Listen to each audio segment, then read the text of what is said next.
Iran yang merupakan sekutu Houthi turut mengecam serangan Israel ke Yaman pada Sabtu 20 Juli. Bahkan Iran disebut sedang mempersiapkan nuklir. Menanggapi hal tersebut, Amerika Serikat pun mengaku khawatir. Dikutip dari Hindustan Times, hal itu disampaikan oleh Menteri Luar Negeri Amerika Serikat yakni Antony Blinken. Ia membuat klaim mengejutkan mengenai program nuklir Iran saat berbicara dalam Forum Keamanan Aspen.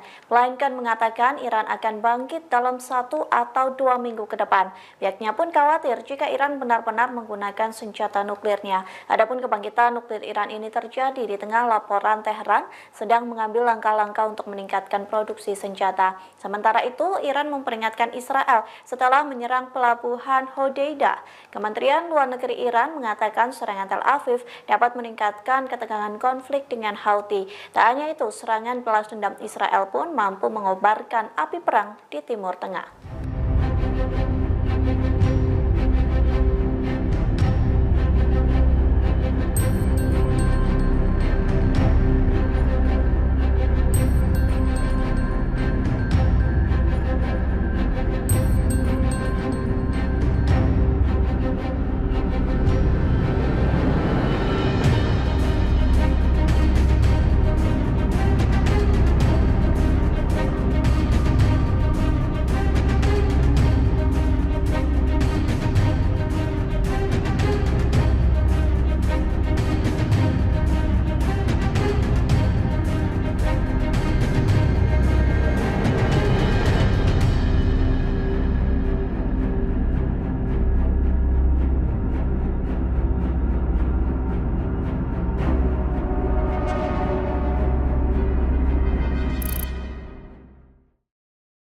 Download Tribun X sekarang, menghadirkan lokal menjadi Indonesia.